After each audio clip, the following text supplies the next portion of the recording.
प्रणाम महेंद्र सर। प्यारे दोस्तों, आज की इस वीडियो के माध्यम से हम आपको 10वीं कक्षा के बायोलॉजी का छठा चैप्टर जिसका नाम है जनन यानी रिप्रोडक्शन, इसी में एक टॉपिक्स है अलैंगिक जनन एवं उनकी विभिन्न विधियां, उसी के बारे में आज हम विस्तार पूर्वक आपके साथ चर्चा करने वाला हूं। आशा ही नहीं बल्कि पूर्ण विश्वास है कि यदि आप हमारी वीडियो को पूर्ण रूप से देखते हो तो आपको कोई भी समझने में दिक्कत नहीं होगी, आपको याद नहीं करना पड़ेगा, रटना भी नहीं पड़ेगा। तो देखिए यहाँ पे आप हेडिंग है अलैंगिक जनन की विधियां, यानी सबसे पहले अलैंगिक जनन के बारे में हम चर्चा कर देते हैं। आपको अलैंगिक जनन क्या होती है?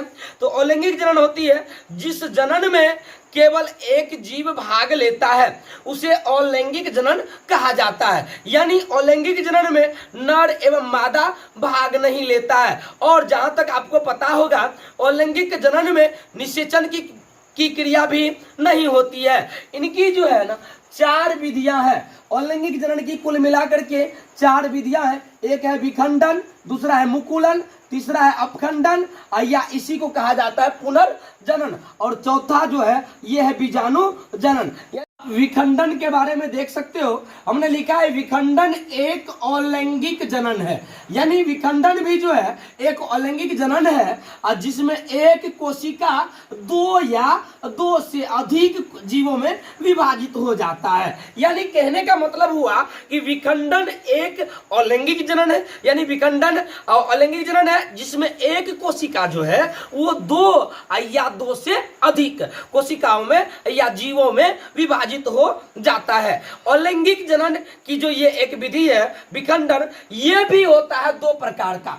आप देख सकते हो हमने लिखा है विखंडन मुख्य 2 प्रकार के होते हैं। एगो को कहा जाता है द्विखंडन, द्विखंडन का ही दूसरा नाम है द्विविभाजन, दूसरा है बहुखंडन, बहुखंडन का ही दूसरा नाम है बहुविभाजन। देखिए द्विखंडन के बारे में लिखा हुआ है द्विखंडन एक अलैंगिक जनन है। सही बात है, द्विखंडन तो अलैंगिक जनन है ही जिसमें एक कोशिका 2 जीवों में विभाजित हो जाता है। नाम से ही स्पष्ट है, द्वि मतलब 2, अखंडन मतलब भाग। मतलब क्या कि जब अलैंगिक जनन में एक कोशिका टूटकर या विभाजित होकर 2 कोशिकाओं में या 2 जीवों में विभाजित हो जाएगा या 2 जीवों का निर्माण करेगा तो उसी को कहा जाएगा द्विखंडन। अब देखिए द्विखंडन होता है कहां पे ऑब्जेक्टिव में पूछा जाता है। द्विखंडन होता है अमीबा में, पैरामीशियम में, जीवाणु में, युगलिना में। दोस्तों आप बहुखंडन के बारे में देख रहे हो। बहुखंडन एक अलैंगिक जनन है जिसमें एक कोशिका अनेक जीवों में विभाजित हो जाता है या अनेक कोशिकाओं में विभाजित हो जाता है। कारण नाम से ही स्पष्ट है, बहु मतलब होता है अनेक, खंडन मतलब होता है भाग। मतलब क्या कि ऐसे अलैंगिक जनन हुआ ये जिसमें एक कोशिका जो है मतलब क्या बहुत सारे कोशिकाओं में विभाजित हो जाता है, अनेक कोशिकाओं में विभाजित हो जाता है। यही विधि कहलाता है बहुखंडन। और ये होता कहां पे है आप देख सकते हो। प्लेज्मोडियम का नाम हमने लिखा है। प्लेज्मोडियम को ही मलेरिया परजीवी कहा जाता है। तो यानी प्लेज्मोडियम में जो अलैंगिक जनन होती है वो होता है बहुखंडन विधि के द्वारा। और एक बात, यही पॉइंट जो आप देख रहे हैं ये पॉइंट बड़ी ही भिविया है, ऑब्जेक्टिव में कई बार पूछा भी गया है। विखंडन विधियों से उत्पन्न वंशजों को अनुजात कहा जाता है। यानी क्या आपको पूछ देगा कि द्विखंडन एवं बहुखंडन विधियों से उत्पन्न वंशज को क्या कहा जाता है, तो आप कहिएगा अनुजात। दोस्तों आप मुकुलन के बारे में जान रहे हो। अभी मुकुलन एक अलैंगिक जनन है। देखिए विखंडन भी अलैंगिक जनन है, द्विखंडन भी अलैंगिक जनन है, बहुखंडन भी अलैंगिक जनन है, उसी प्रकार से मुकुलन भी एक अलैंगिक जनन है। इसमें होता क्या है, जिसमें जीव के शरीर पर उभार उत्पन्न हो जाता है। अब कहिएगा उभार क्या होता है? देखिएगा, जब कभी चोट तोट लगती है और कपार सब पे कभी चोट लग जाती है तो यहाँ पे टेक्टर हो जाता है, ऊंचा ऊंचा जगह बन जाता है, छूने के बाद पेन करता है, वही उभार हुआ। यानी क्या? जिसमें जीव के शरीर पर उभार उत्पन्न हो जाता है जिसे मुकुल कहते हैं। यानी जीव के शरीर में जो उभार उत्पन्न होता है, जैसे आप आलू आर में देखिएगा उसमें उभार उत्पन्न हो जाता है, तो यानी उसको क्या कहेंगे? मुकुल। अब मुकुल क्या करता है? पहले नन्हे होता है, नन्हे मतलब छोटा होता है, पहले मुकुल नन्हा होता है और फिर पूर्ण जीव में विकसित हो जाता है। नन्हा होकर के, नन्हा जो था धीरे धीरे वो विकसित होकर के अब पूर्ण जीव बन जाता है। जैसे कि हम लोग भी छोटा पैदा हुए थे लेकिन आज बहुत लंबे हो गए हैं, उसी प्रकार से मुकुल पहले नन्हा होता है और वो फिर जो है पूर्ण रूप से विकसित हो जाता है तथा जनक से अलग हो जाता है। जब वो विकसित हो जाता है पूर्ण रूप से, तब वह जनक से अलग हो जाता है। जैसा कि आप एग्जाम्पल में देख लिए होंगे, यहाँ पे हाइड्रा है और यीस्ट है। यानी क्वेश्चन में पूछ देगा हाइड्रा में अलैंगिक जनन किस विधि के द्वारा होता है, तो आप प्यारे भाई कहना मुकुलन विधि के द्वारा। BVI क्वेश्चन है, कह देगा यीस्ट में अलैंगिक जनन किस विधियों के द्वारा होता है, तो आप कहिएगा मुकुलन विधियों के द्वारा।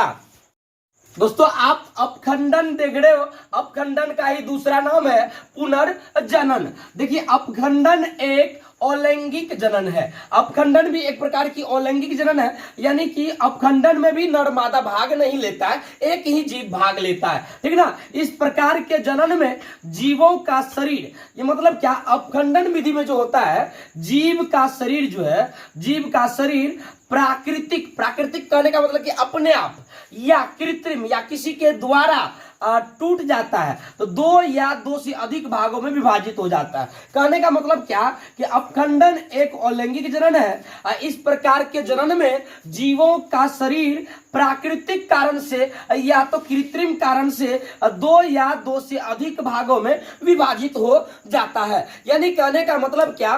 कि कोई जीव जो होती है ना, वो या तो प्राकृतिक कारण से, प्राकृतिक कारण मतलब हुआ जैसे हवा बही उसके वजह से या अपने आप विभाजित हो गया। कृत्रिम कारण मतलब हुआ कि कोई जबरन जो है उसको दो या दो से अधिक भागों में बांटने का काम किया। और जानते हैं जितने भी भाग में वो बांटता है, विभाजित होता है, वो प्रत्येक भाग क्या करता है?